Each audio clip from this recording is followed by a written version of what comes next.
channeling Erik's Hour of Enlightenment. Oh, I'm so excited about tonight. We talk about Tandem Healing with Michelle Gray and Helena. I don't know your last name, Helena. What is your last name? Yeah, it's Nimick. Nimick. All right. So, yes. I've been. Hi, everyone.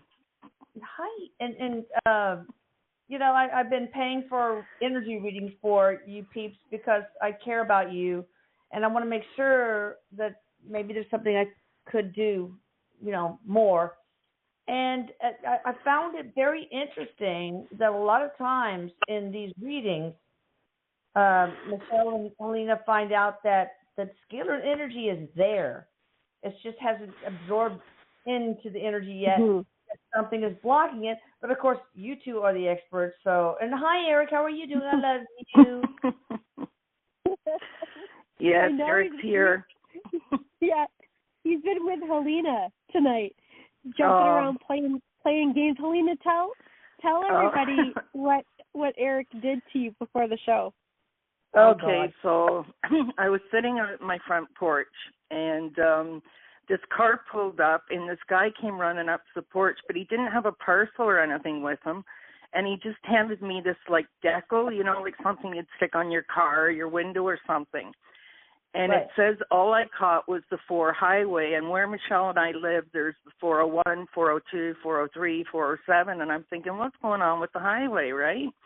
Ooh. It's the 420 highway. It's a new dispensary in London here, and I didn't catch it till I seen all the pot leaves on the sign, and Erik's laughing at me because I didn't get it right away. I'm trying to figure out, well, what's going on with the highways? And the toll-free number is 1-888-420-BUDS. Oh, my Erik's God. letting me know. Yeah, that's Erik letting me know I'm with you.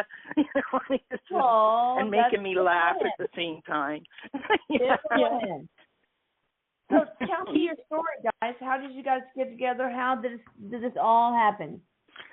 Wow. Do you want to take that one, Michelle, or? Okay, well, I'll start with a little bit, and then you can jump in because we'll give the. Oh, what the heck was that? Sorry, the boil water notice. Sorry, we've had a boil water notice. Wait till they finish. Oh my God, I can't. That's kind of what was going on in Helena and I's life when things started. It was kind of like a boil alert.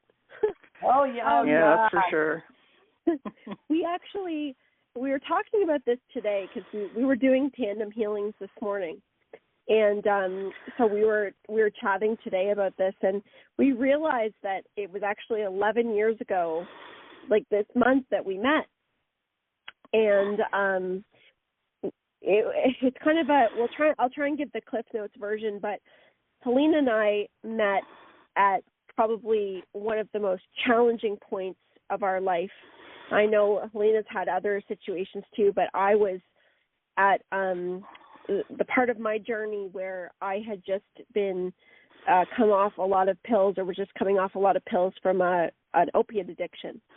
And her and I met in a treatment center, like in a doctor's office. And what brought us together, we were two strangers that were really just coming out of some of the hardest days of our life. And we were sitting in the waiting room, and what brought us together was Helena's daughter had just had a baby, and I was about to have my son. And we started talking about baby clothes. And the long and short of it is the two of us, it went to baby clothes, to, hey, did you want to ride, to have it. See, we would have to go to this clinic once a week. And so we would continuously meet at the same time, and we started to get to know each other.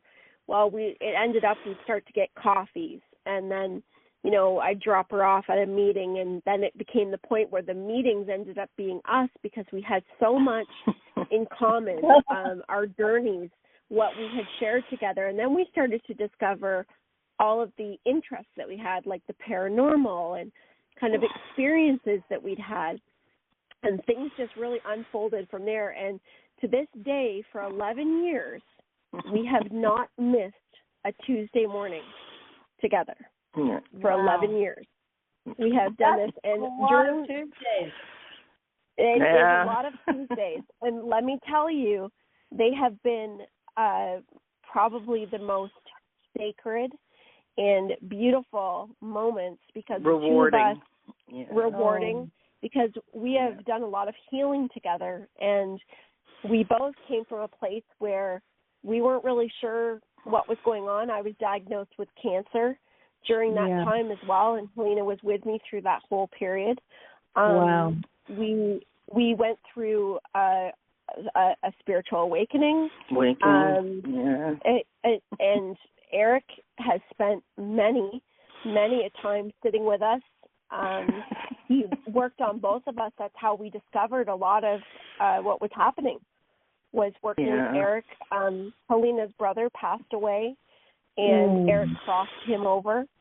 And, I had Erik cross him, and and he was a real prankster too. So all he did was make us laugh. And Erik and my brother, and really Erik got me through. Well, it's definitely the most challenging time of my life, losing my brother. But he comes to me now too, and we have that different relationship, but I know that he's with me. He's always with me, just like I know Erik is always with me, So. Yeah.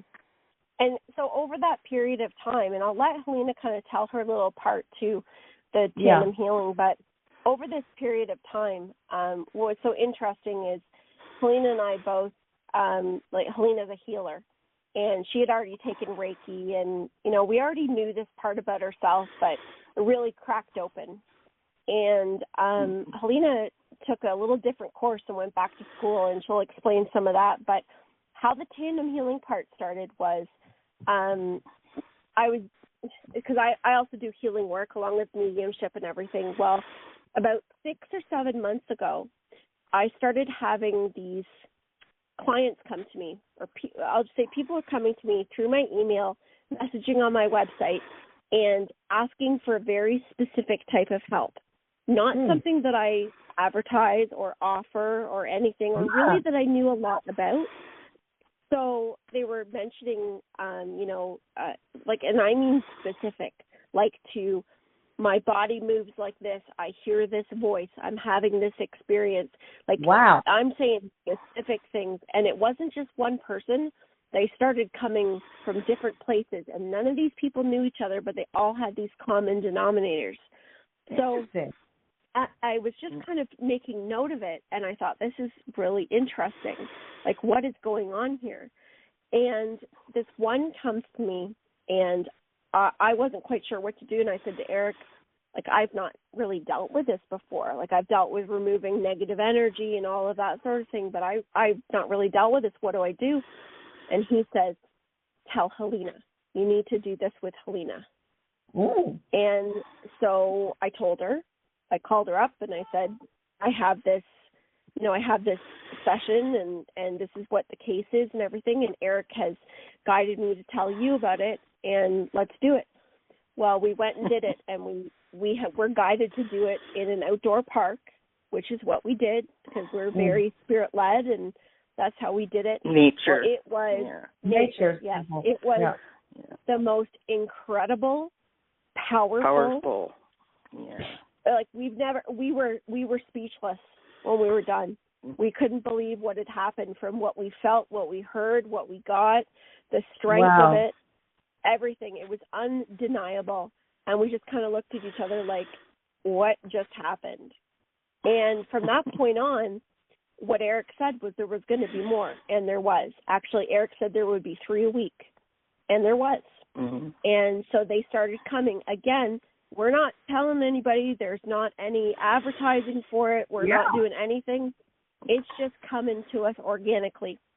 And so what we started to do was we started to kind of make notes and keep track of what was happening, and kind of, figure out what was going on. And we started to notice that a lot of these people are light workers, that there was common information coming through from their higher selves and from Erik about them having galactic connections.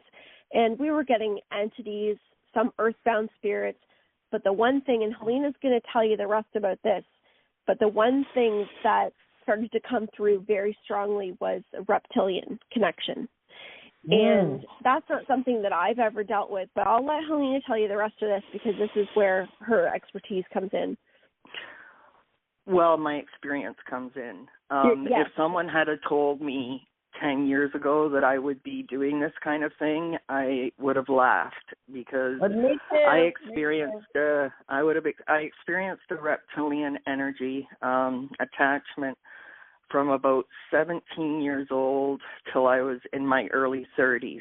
And it was the most terrifying, isolating, and I didn't know it was reptilian until the last incident before I was able to banish it. And that's why God bless you, Elisa, because in the beginning I said to Michelle with the scalar work and that, I was so alone with it. Back then I couldn't tell anybody. I couldn't, there was just nowhere to go with it. I know, we're on the bleeding edge, man.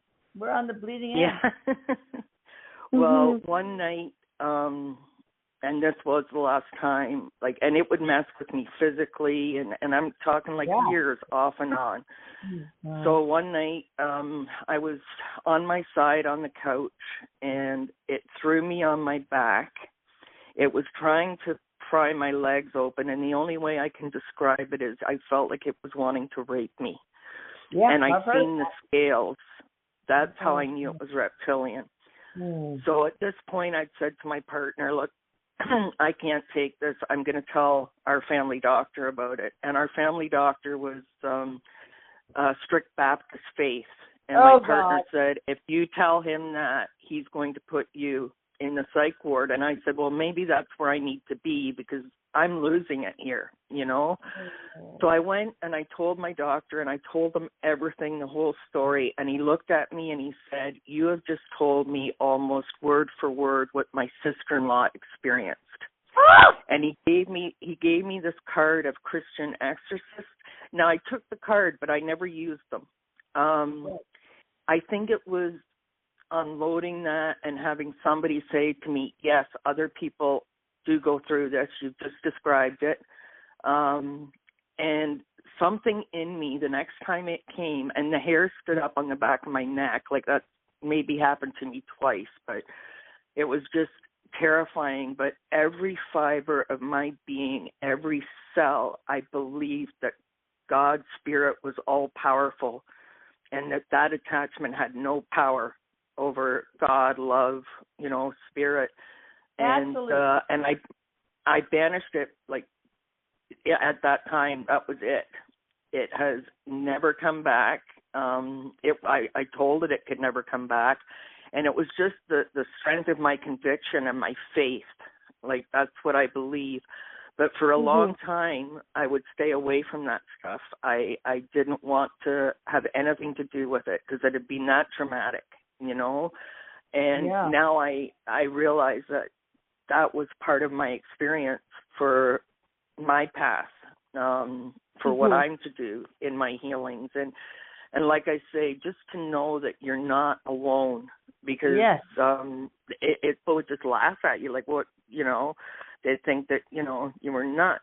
And it's not. It's real. Anyone that's something that my second eldest daughter, Michelle, told me yesterday.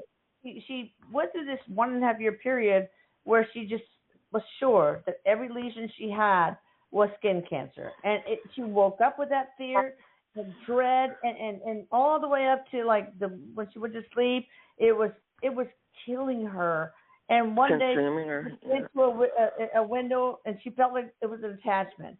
And she said, get the fuck out of here. I am done. And it went away and never came back. Wow. That's it. Yeah. And I mean, it was absolutely crippling at the time, and it's not something I would wish on anybody, but I know that it was an important part of my journey, my soul journey. And I almost felt that in a way that this attachment, this reptilian, was looking at me like I was a really big prize. If he got me, it would be a real big one on the scoreboard. Obviously, a light worker meant to help other people. That. And so, yes. Now, and that's what we're finding with the tandem healings, that most of these people, if not all of them, are very strong light workers, you know, and light agitates the dark, you know. And you also, like, I look at it where you can't have one without the other. And some of us, like myself, had to go to the depths of darkness to see the light, trust in the light, and live the light, you know. So, now, when the light gets brighter, the dark reacts violently. I don't know who said that. But yes, it agitates the dark. Yes, most definitely. And sometimes that happens too after the healings. Like some that come after the scalar healings, there might be a residue, and then it's not really a full attachment. And we found some of that. Like we've really learned a lot. And after Helena and I started doing this ourselves, that's when Erik started to nudge. He's like, you need to tell my mom. You need to tell her. Yeah. And we just knew. We didn't know exactly where that was leading, but we knew that we had to tell you. And Erik had said it was going to help a lot more people. And it really has, because it's really extended out. And like you said, Elisa, a lot of people, they've had scalar work done, and it's not that it's not working, because Erik shows it. In fact, he did one today where he showed us that the scalar energy is like, it's all the way around one of the auric fields, and we can see the auric field, like all of the different bodies, subtle bodies, and that energy sits there. And what Helena and I know, and we've witnessed with these healings, is that a lot of times there's a combination of the say the connection in the past life, that maybe there's a residue that needs a little extra assistance, but the belief system. And many times that this person may need that extra push, and to help show them where they can work in that belief system to pull the cork, to allow enough of that energy in to then blow the rest of it open. Because it's not a one-size-fits-all for everybody. Oh, no. You know, and it really is an inside journey, too. It's not like wave a magic wand and your life's going to magically change. When we, banish the entity, the attachment, whatever, that opens a person up to where they can make their own choices, realize their own real self without the influence of those entities and attachments. So there is a certain amount of responsibility on the person too, on their belief system. You know, and this is a very common thread. People say, "Hey, you guys who want success with scalar energy, it's up to you too to have this belief and faith and also asking for your healing team and guardian angel and your guides to help you." Exactly. And they will talk to them, they'll assist.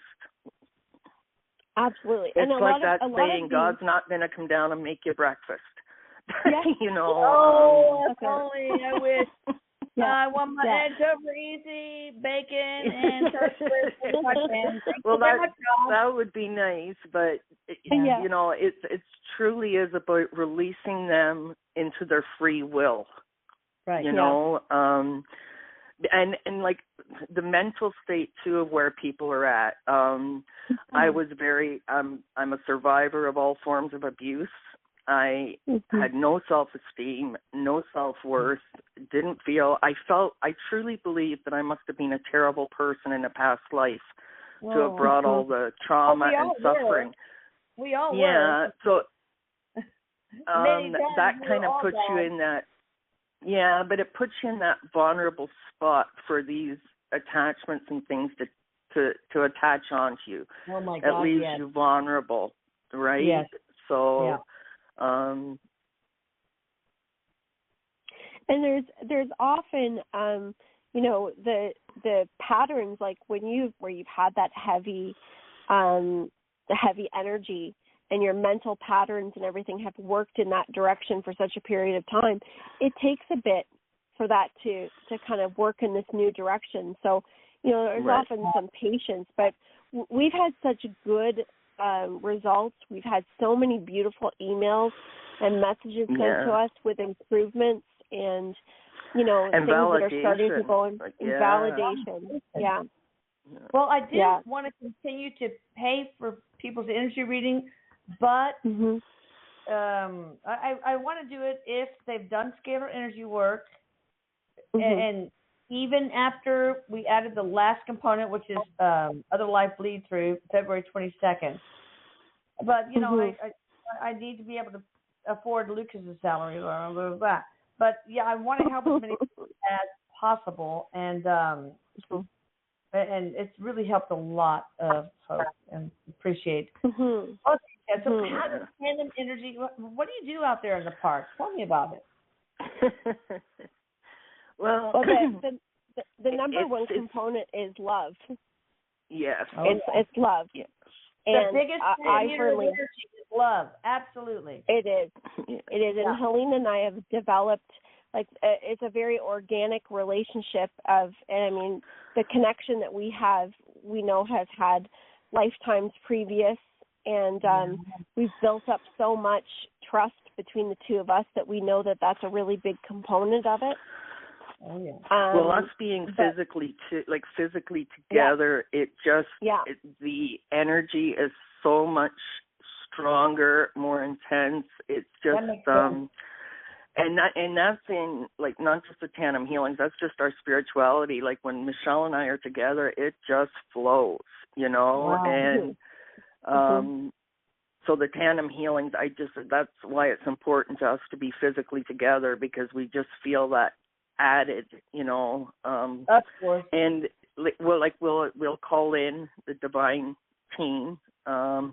It's a little, and in the beginning it was kind of, learning, experimenting, and seeing what, did this work, did that work, just, trying out different things and that. But it was so natural, Michelle? Just so authentic, the little rituals and things that we did. Yeah. And very spirit-led. Yeah.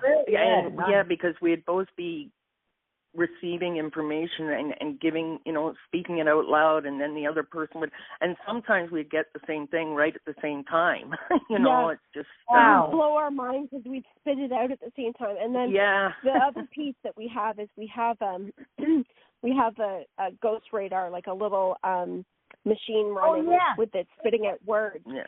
And that it fascinates us because I think this is one of our early ones that we did, Helena, where remember the reptilian had come in, and Helena started to hear this one talk to her the day before. Oh, yeah, he was growling. We did the healing, and she could hear the growling. Well, we do it in a shelter, we're outside out in the open, but there's a little shelter, so if it's raining or snowing or whatever, it doesn't matter.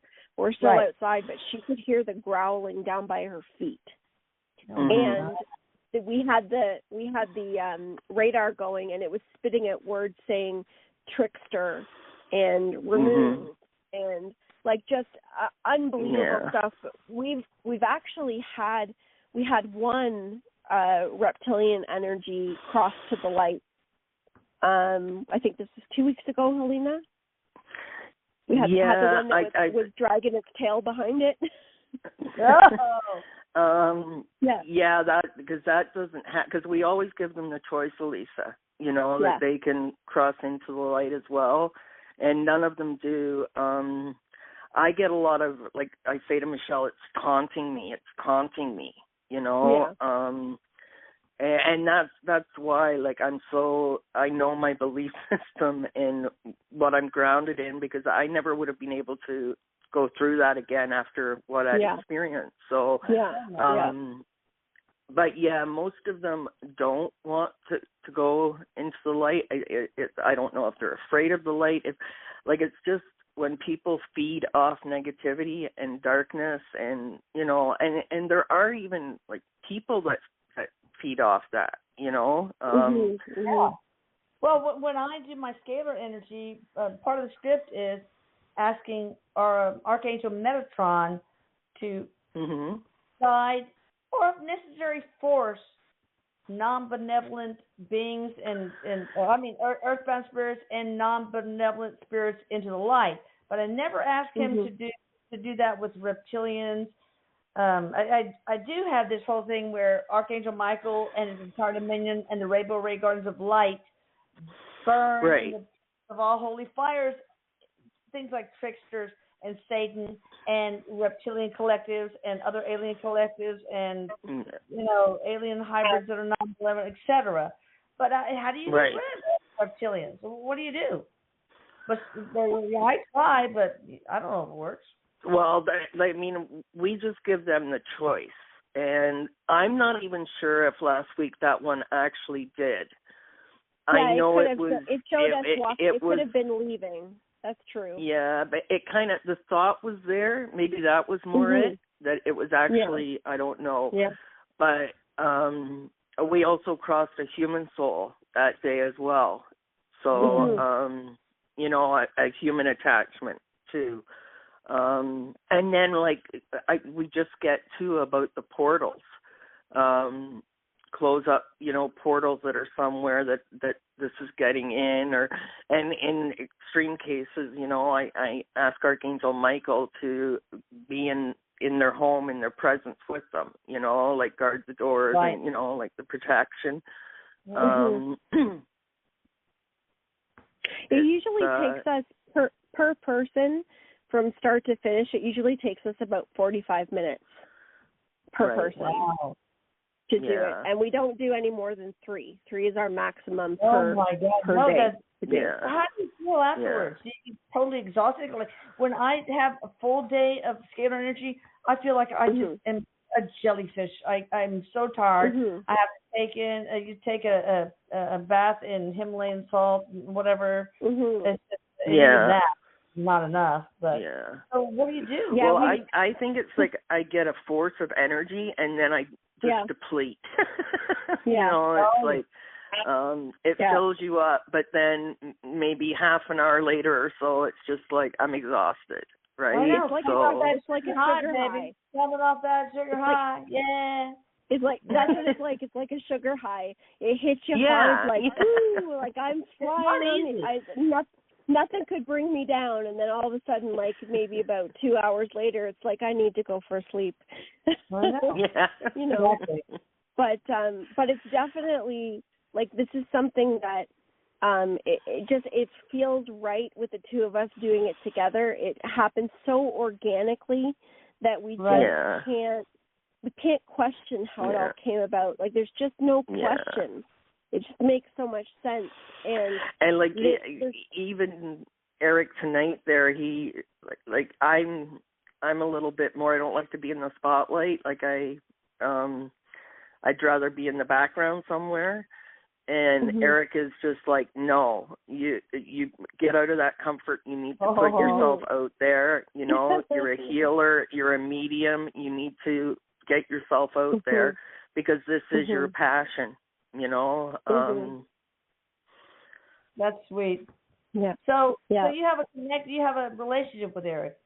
That's awesome. Oh, definitely. I have for years. Yeah. I've channeled Erik. Yeah. Really? Yeah. It's just it seems to have like expanded so much in the last couple of years, and even in the last 6 months. It's just amazing. Yeah, definitely. I love my talks with him. I love I channel messages and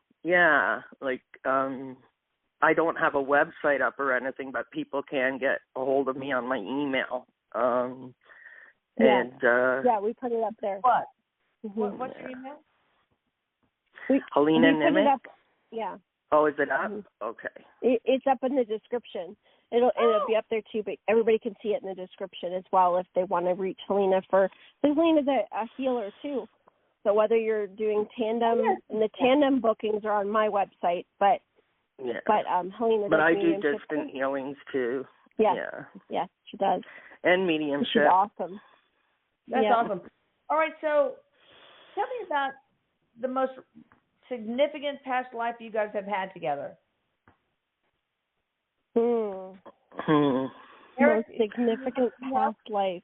Eric, help. Is that the one where we were sisters, Michelle? Remember in Western Times? The saloon in the small town and that, when we were sisters? Yes. Remember that one? Yeah. Yeah, Erik showed me the dusty ground. The dusty ground. And a lot of that, there was a lot of poverty in that lifetime. Yeah. There's some hard stuff that we went through, and there's also Erik shared something else with us very early on about our boys, because Helena's grandson, who's the same age as my Marcus, is autistic as same as Marcus, and they're both from the same planet. And what's so interesting is they call it the orange planet, and both boys are very connected to it.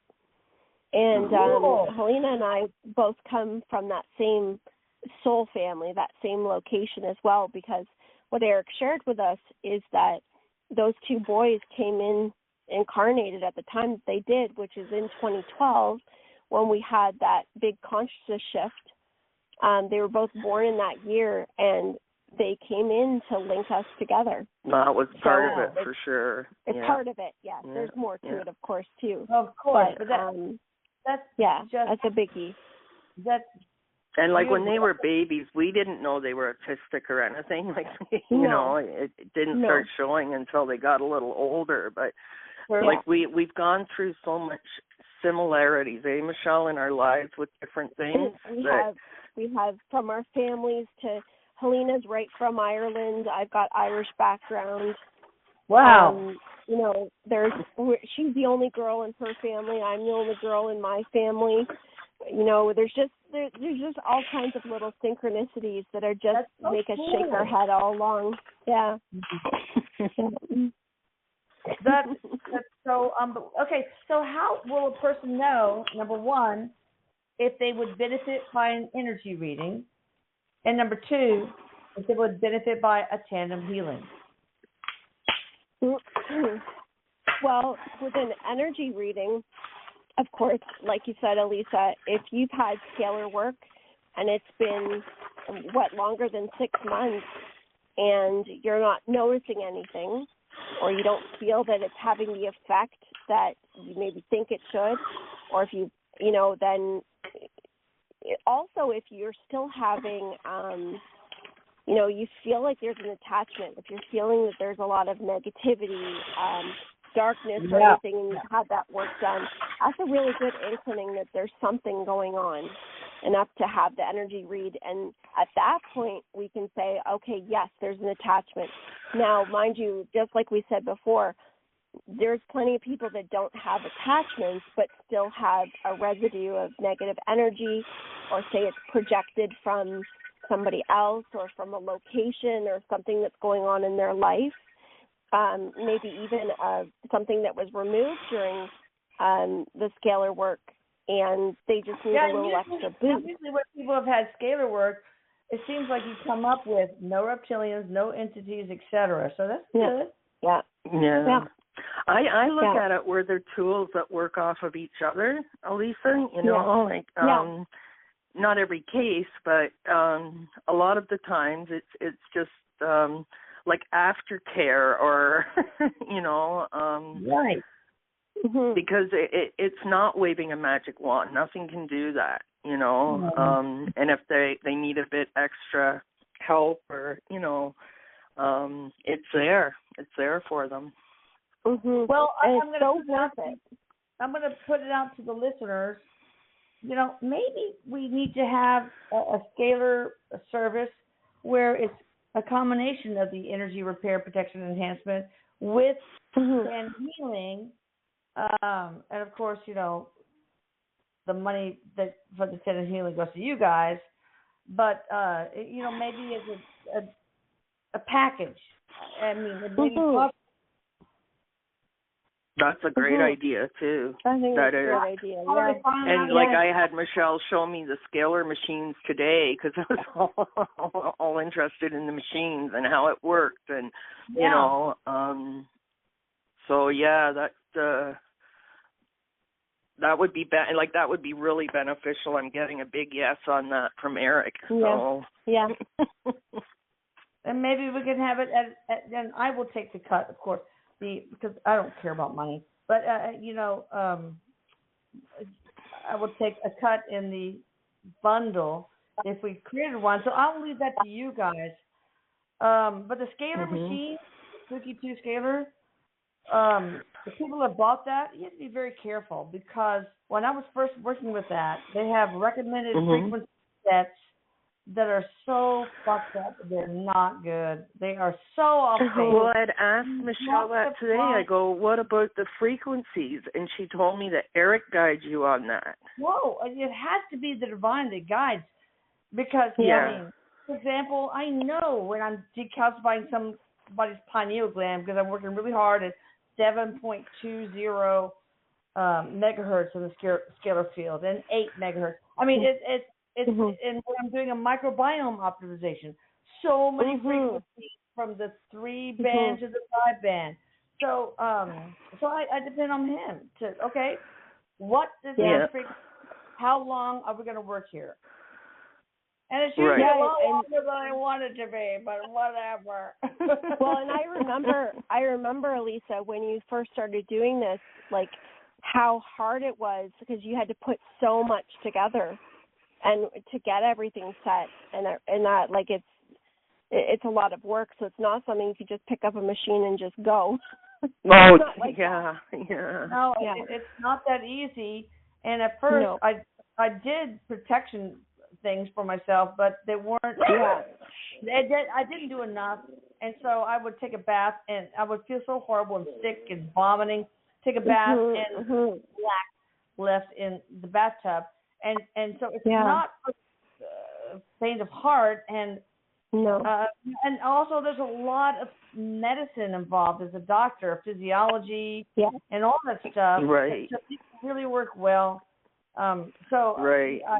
It's y'all can get a spooky do scalar. Good luck. Oh no, I was interested in what you were doing. Like it wasn't for me. Like just for other people.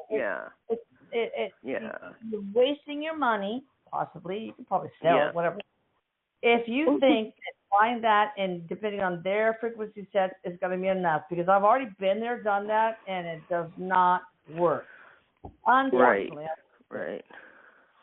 Well, we had a friend recently ask about joining us for the Tandem Healings, and it was a no, and that was honestly for their protection.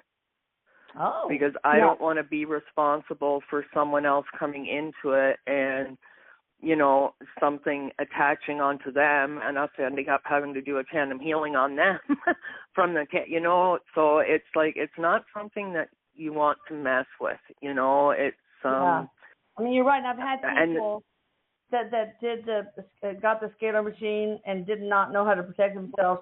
And they made things a lot worse instead of better. Right. So it's scary. I mean, I don't know.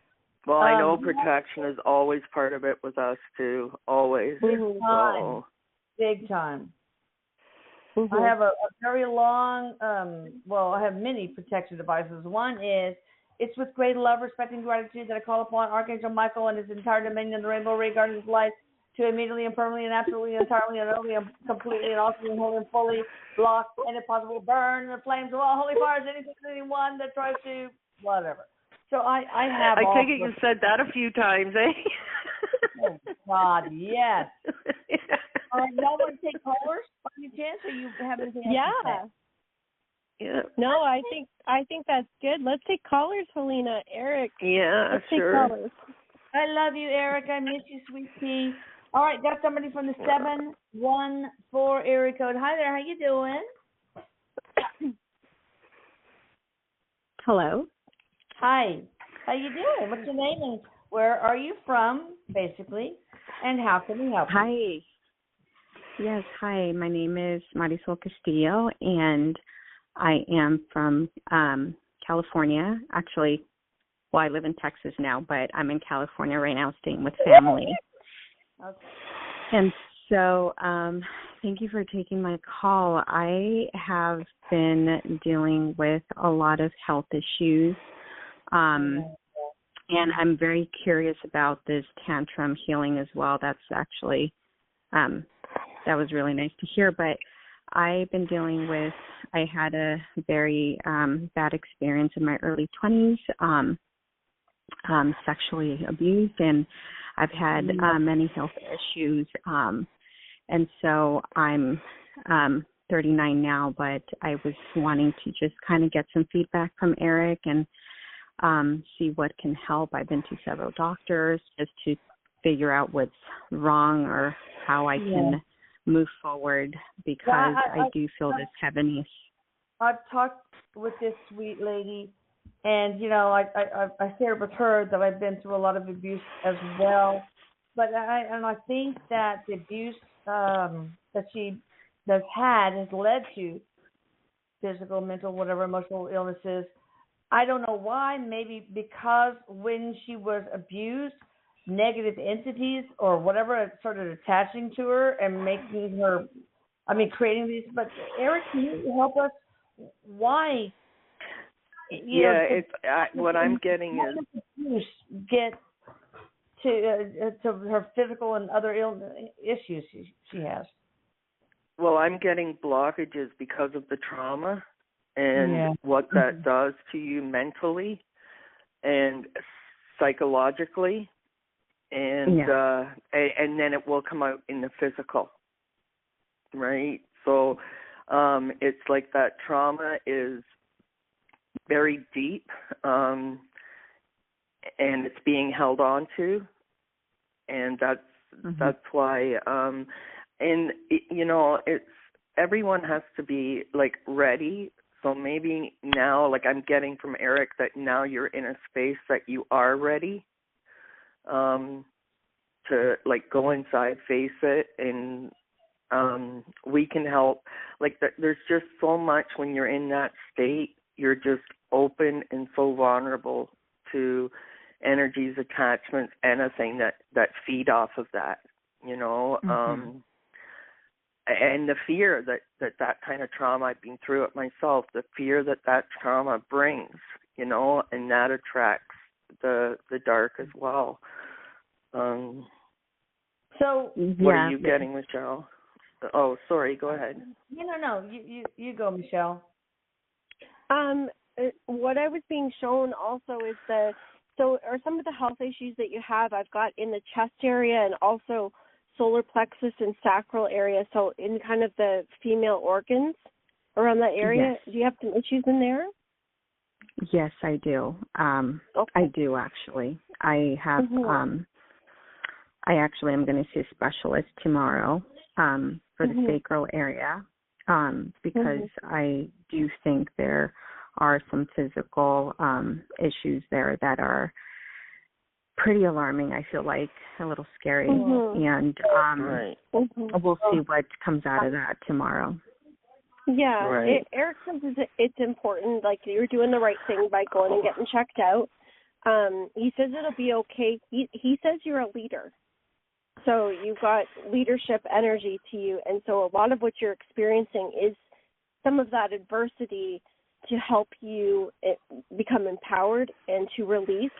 Tandem healing, scalar, any kind of healing will help you. He says that there is a physical component that needs some medical treatment, some medical help.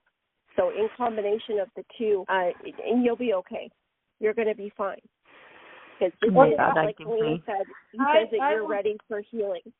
I would recommend that if you do scalar healing, you only do the energy repair, protection, and enhancement. Because so much about there, like the release of trapped emotions, which could be a lot of what you're going through, and past life bleed through blockages and stuff. So please don't order things that are specific to, if you have like dysmenorrhea, for example, or whatever, anything you have, please don't order that. Just do, if you do anything, just do the main service and be patient and wait, because it takes care of so many physical, emotional, and mental issues that you probably don't need anything else most of the time. Like, for example, I had this one girl who had a horrible shoulder pain. I just did the main service on her. I told her, don't get the pain relief or the, arthritis, whatever. And it went away. She didn't need anything else. So you've got to be really careful about getting things that are not necessary, please. So is there any past life component to what she's going through, guys? Erik?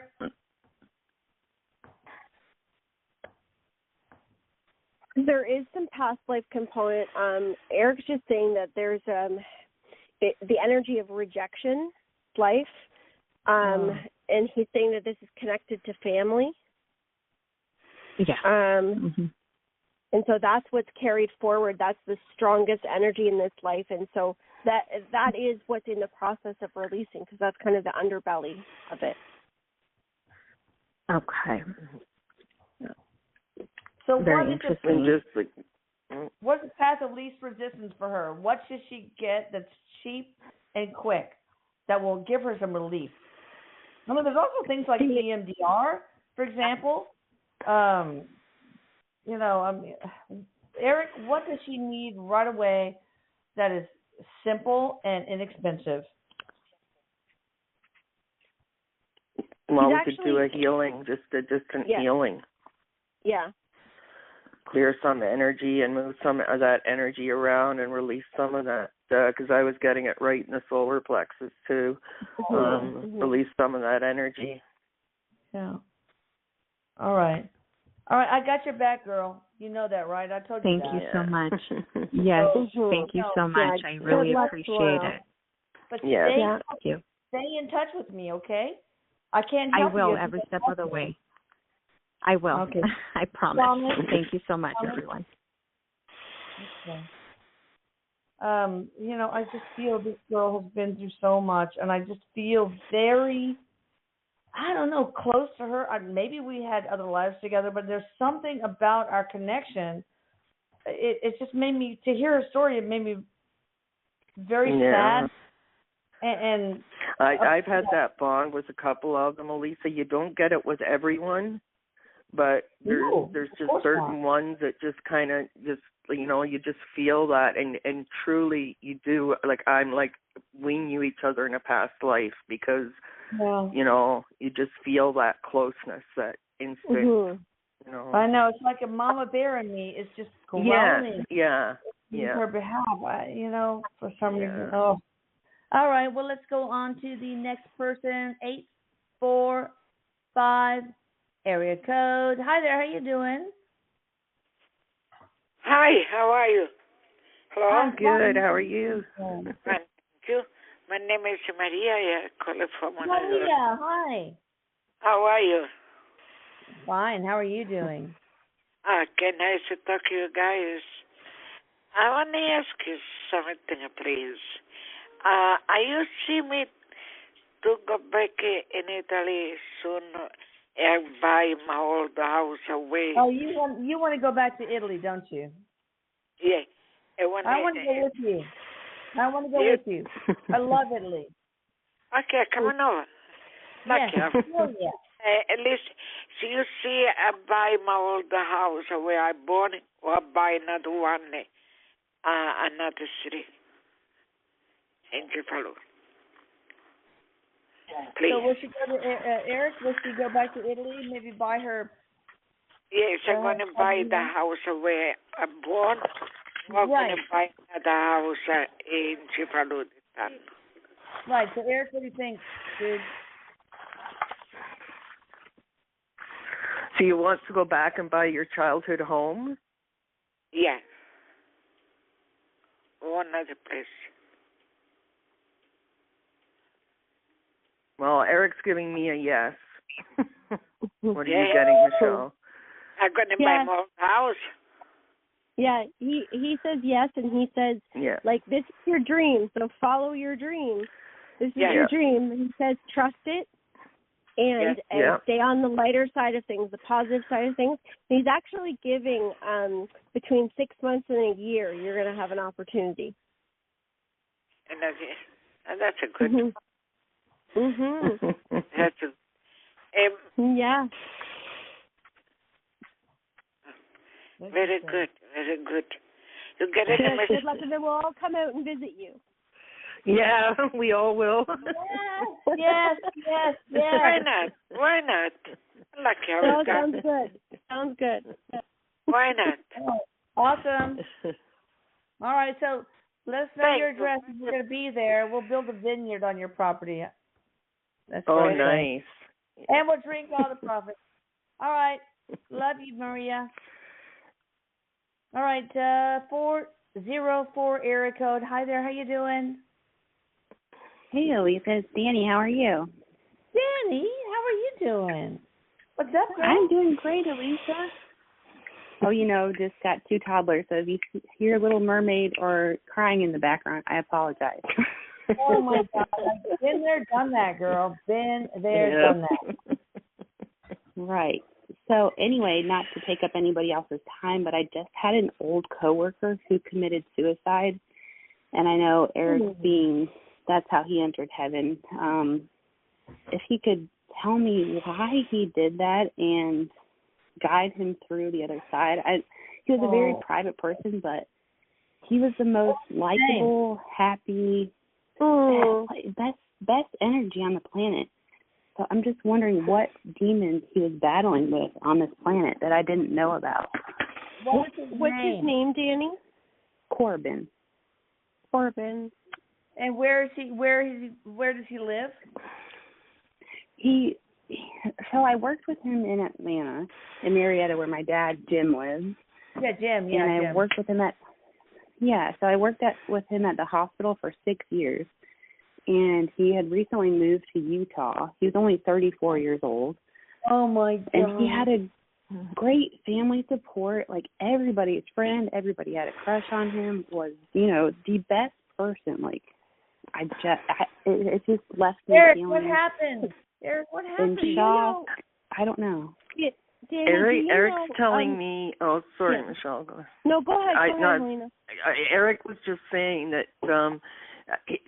it was a trauma in his childhood that he couldn't deal with face. He felt very alone with it, very ashamed about it. Was it sexual, physical, emotional, or all of the above, or what? He was very close to his family, so it's just strange to me. You never know. Well, that can be, if it was a family member, he wouldn't have had the strength to speak up and say. He didn't feel that it would be believed, but I believe it was sexual and physical and mental abuse as well. I'm not saying immediate family, but he didn't feel strong enough or that he would be believed enough to speak up. And Danny, I'm telling you, as a doctor, I've seen cases like this where, oh my God, a perfect family, but then exactly, like he seemed to be. He was the one friend that everybody went to. He was the smile that lit up the room. It seemed to be that case in a lot of cases. Erik said he had a really, really good mask, and that's the really hard part. He really did. He was very secretive. Yeah, but there was a lot of, it was very hard. Forgiveness was really hard. And, he accepted a lot of blame on himself. And it tormented him. Because a lot of us felt like it was because of relationships. Like, we didn't know if it was his girlfriend leaving him or if it was something else, and nobody really... There is something in there with relationships. Erik does say that. Right. But it could still have roots in his childhood abuse. And that's exactly it. It's when there's something like that that's rooted in, it's these other things that trigger that unworthiness or those feelings that are buried deep inside, because it's not really one specific turn of events. It's this pile up of things within? I'm getting that he wasn't able to be intimate. And I don't mean that just in a sexual way. I mean that in an intimacy way because of what happened. And I think the family, he knew it would tear them apart. And he I can feel it. He was very close to his family, like in a different. I don't know. I don't know. It just seems like there maybe was some underlying issue. Somebody connected. Like, doesn't have to be his immediate family. It could be a neighbor. It could be a family friend. It could be an uncle. Yeah, exactly. It could be a pastor. Yeah. You never know, man. Yeah. Thank you for calling in, Danny. Gosh, that's hard. Yeah. All right, we got somebody from the 304 area code. Hi there. Hello, lady. Hey. Hi. Hello. Gretchen. This is Gretchen from West Virginia. Gretchen, how you doing? Hi, Gretchen. How are you? What's the first initial of your last name? K. I knew it. Okay. Yeah. A 5-letter name. Okay, go ahead. Yeah, I've got a pretty basic question this time. I'm thinking about getting the new COVID shot, and I'm wondering, A, is it currently safe, and B, would it be a good idea for me as an individual to have it done? I'm getting you don't need it, Gretchen. Okay.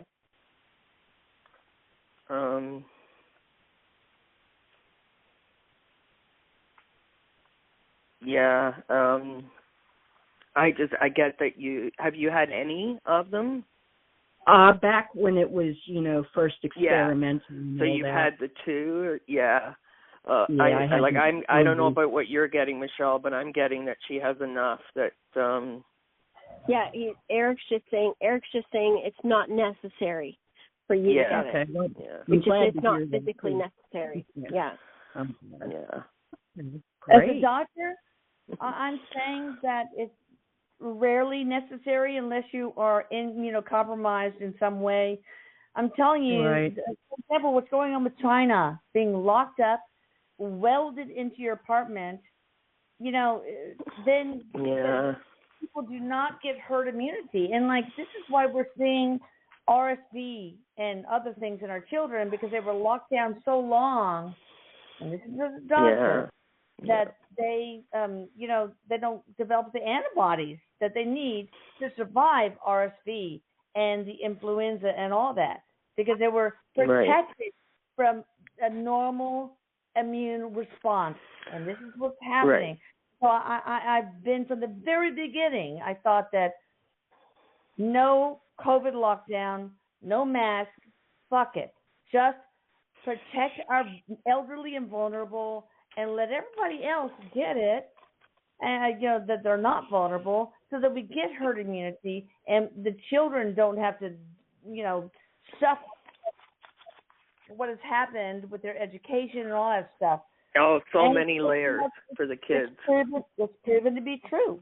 It's proven to be true. That it was an unnecessary, horrible political decision. So, Elise, anyway, I just want to say thank you for what you do, okay? I love you. Thank you for what you do. Are you kidding me? I love all you guys. I got one quick question. My father died. He all of a sudden got super horrible back pain and started needing units after units after units of blood, like he was exsanguinating into his retroperitoneal space. Why did that happen? When I was on the e-board, Erik said GI.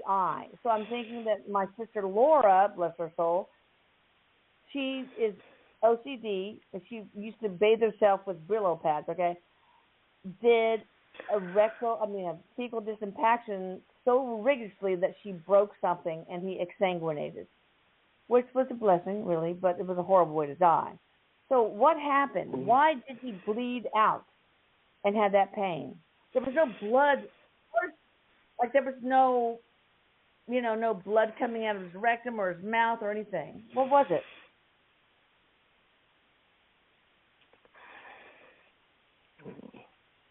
And this is your dad, Elisa.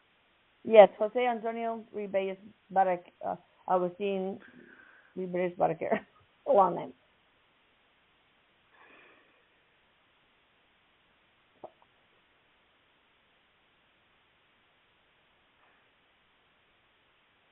Why did you lose all that blood and have such awful pain when there's no obvious blood coming out of any orifice?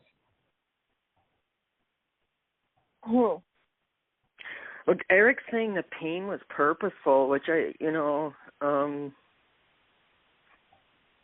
Yeah, he got what he deserved, I know.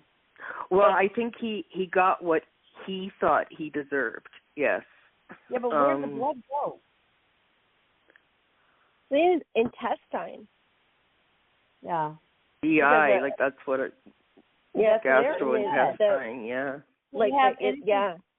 Did it have to do with the fact that you're not supposed to give rectal fecal disimpactions to a person who's on blood thinners, which she was on a lot?